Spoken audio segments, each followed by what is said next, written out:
Fox News chief national correspondent Ed Henry has been summoned to the set and he's arrived. Ed, thank you so much for joining us. What do you make of the idea that President Trump gains political clout, gains political stature because he's taken action against the poison gas people? There's no doubt in the short term he is flexing his muscles as commander-in-chief and that he will get clearly some sort of response from the American people that suggests he's a strong leader. This is what happens at a time like that. When you have John Kasich, the governor of Ohio, no friend of President Trump, putting out a statement a moment ago saying that Assad in Syria committed war crimes. This is an appropriate and necessary response. That's John Kasich, governor just of Ohio. Moments ago. That tells me, whether we don't want to get into politics, say political balance, of what's it going to do in the polls, but it's clear the American people are going to say this was a decisive move, and it stands in sharp contrast, frankly, to President Obama. I was in the room in the summer of 2012, covering President Obama, when he made that now infamous statement about a red line in Syria. My calculus, he said, on U.S. military action will change if they start to spread around or use chemical weapons. Then Assad did, and there was essentially no response from President Obama. This is a sharp departure from that.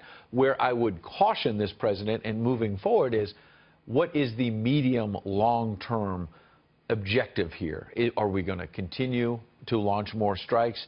Are there going to be ground troops down the road? What's the solutions here? No one has an easy solution. I don't think anybody's saying ground troops down the road. I would hope not, because no one knows how U.S. ground troops would actually improve what has been a civil war that has dragged on for years. Well, that would be totally contrary to what President Trump has always said. He has not suggested he'll be an interventionist. Back. No, he doesn't. But this limited strike seems to be a smart move in the short term, and is something that is going to sort of show he's grabbing the leadership mantle here.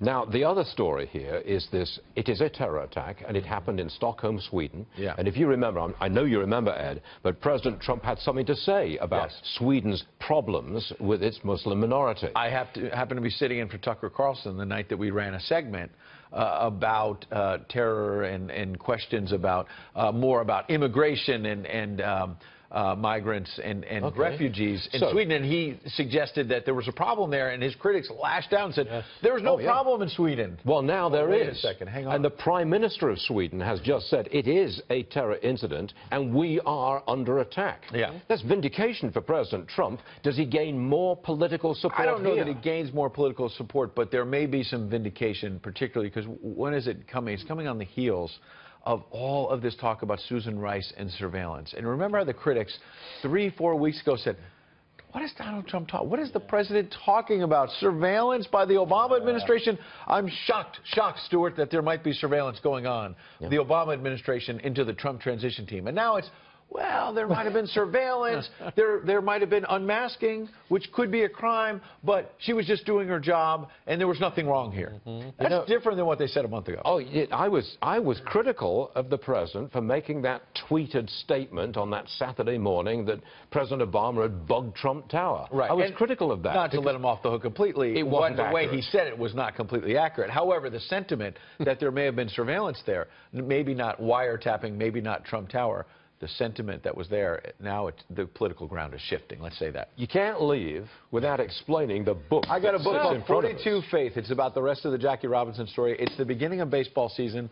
Really? Everyone is going to want to buy this if they're a baseball fan, but also it's a story about faith, and that's what wound together Jackie Robinson and Branch Rickey, the man that signed with the contract. Christian the faith? Rest of the story. Religious, spiritual faith? They shared a spiritual faith, and I think that was sort of the secret sauce here that brought them together. That's not known. And you wrote that book? Known, and I've got some new details in there that I think you're going to just love. That particularly Branch Rickey had second thoughts about maybe not going through with it in 1945, but he had a secret meeting with a minister nearby Brooklyn that helped put him over the top. Really. Huh. That is a book that I would read. Well, then I am going to sign this to you. Oh, now, Ashley is going to be jealous. Already jealous. Ed Henry, that was a spectacular performance. Thank you very much indeed. Good to see you. Good stuff.